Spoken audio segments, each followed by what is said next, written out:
Bismillahirrahmanirrahim. Assalamualaikum warahmatullahi wabarakatuh. Anandaku yang sholih dan sholihah, semoga Ananda di rumah selalu diberikan kesehatan dan semangat untuk belajar meskipun kita belajar jarak jauh atau dari rumah. Nah, Anandaku yang sholih dan sholihah, kali ini Ustadzah akan membahas mengenai materi life skill kelas 5, yaitu kebersihan diri. Terutama nanti Ananda semuanya akan belajar bagaimana langkah-langkah atau adab memotong kuku sesuai sunnah Rasulullah Shallallahu Alaihi Wasallam. Nah, sebelum kita memulai pelajaran hari ini, alangkah baiknya kita mengucapkan bacaan basmalah terlebih dahulu. Ucap basmalah. Bismillahirrahmanirrahim. Langsung saja, untuk menyingkat waktu, kita langsung bahas materi pada hari ini mengenai adab memotong kuku sesuai sunnah Rasulullah Shallallahu Alaihi Wasallam. Nah, mengapa harus memotong kuku? Karena memotong kuku memiliki banyak manfaatnya. Apa saja sih manfaat memotong kuku? Nah, langsung saja di sini. Manfaat memotong kuku yang pertama adalah menjaga kebersihan diri. Kemudian yang kedua, mengikuti sunnah Rasulullah Shallallahu Alaihi Wasallam. Memotong kuku termasuk bagian dari kebersihan. Nah, Ananda bisa lihat ya, itu di gambar yang sebelah kiri. Ketika kita memotong kuku, kuman itu langsung jatuh. Dan di sini juga ada sebuah hadis yang menyatakan bahwasanya kita itu dianjurkan untuk memotong kuku-kuku, karena kuku yang panjang itu adalah tempat atau sarang untuk setan tinggal di belakang kuku kita. Nah, seperti dalam sebuah hadis yang diriwayatkan oleh Imam Ahmad, potonglah atau perpendeklah kuku-kukumu, sesungguhnya setan mengkat atau melalui kuku-kuku yang panjang. Makanya ketika kita memiliki kuku yang sudah panjang, kita perlu memotongnya. Kemudian di gambar yang sebelah kanan Anda bisa lihat, menurut penelitian, kuku yang panjang dapat mengundang penyakit karena jutaan kuman akan bersarang di bawahnya. Nah, jadi kalau kita berkuku panjang pun tidak hanya setan yang betah atau bersarang di belakang kuku kita, tetapi juga kuman-kuman itu akan bersarang di bawah kuku kita, sehingga kita menjadi atau mengundang penyakit bagi kita sendiri. Jadi kalau kita mau sehat, kalau kita mau bersih, kita usahakan satu minggu sekali untuk memotong kuku.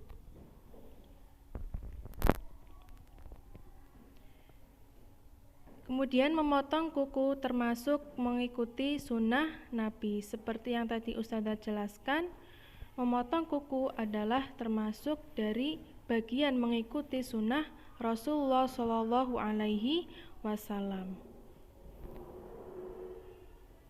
Nah, kemudian ketika kita mau memotong kuku, sebelumnya kita siapkan alat dan bahan yang diperlukan. Alat dan bahan yang diperlukan untuk memotong kuku sebelum memotong kuku, yang pertama adalah alat pemotong kuku. Di sini alat pemotong kuku ada gunting dan ada penjepit kuku.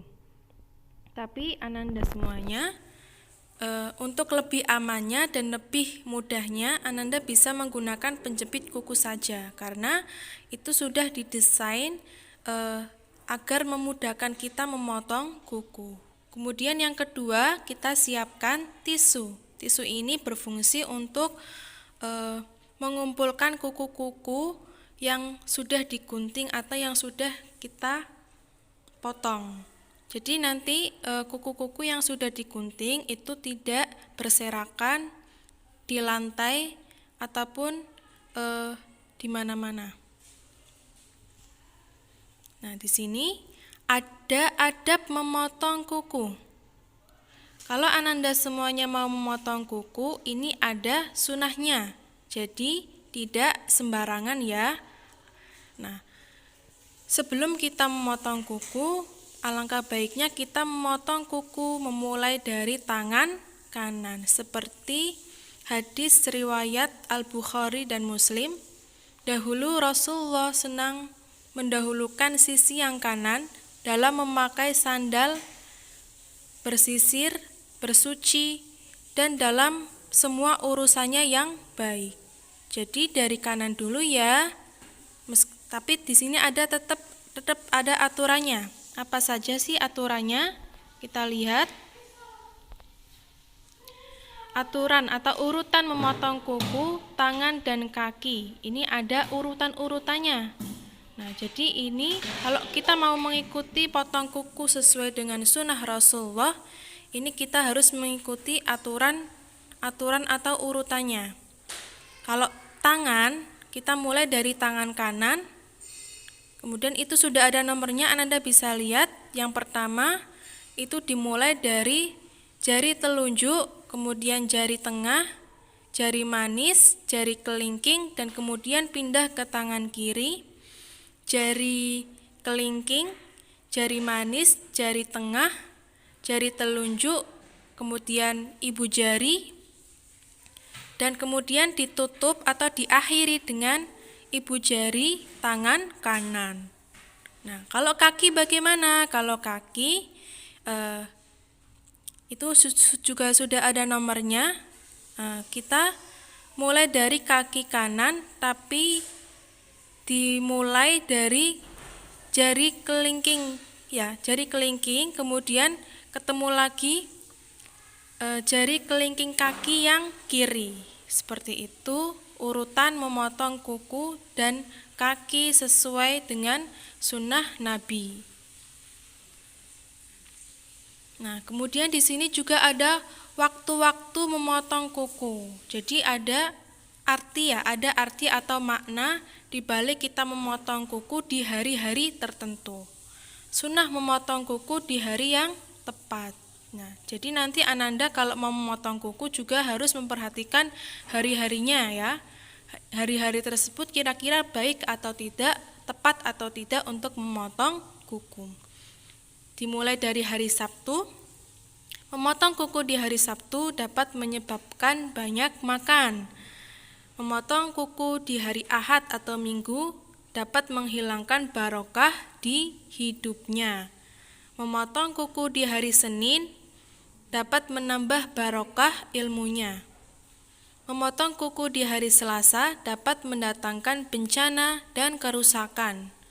Memotong hari Rabu dapat menyebabkan buruk budi pekerti dan akhlaknya.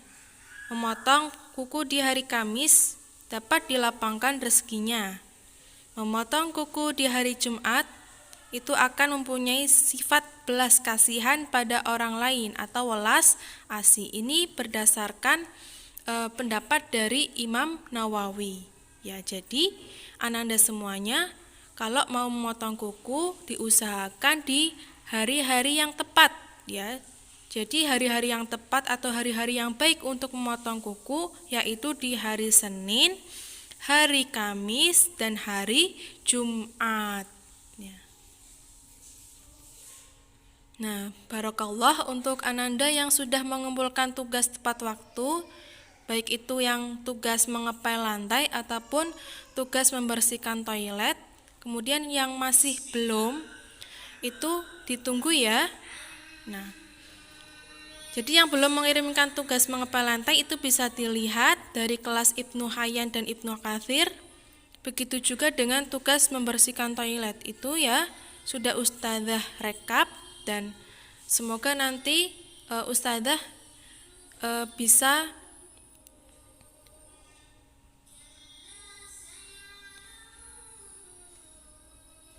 ya. Kemudian di sini tugas Ananda selanjutnya adalah memotong kuku sesuai dengan urutan-urutan yang benar. Mungkin cukup itu yang dapat Ustazah sampaikan. Sekian, wassalamualaikum warahmatullahi wabarakatuh.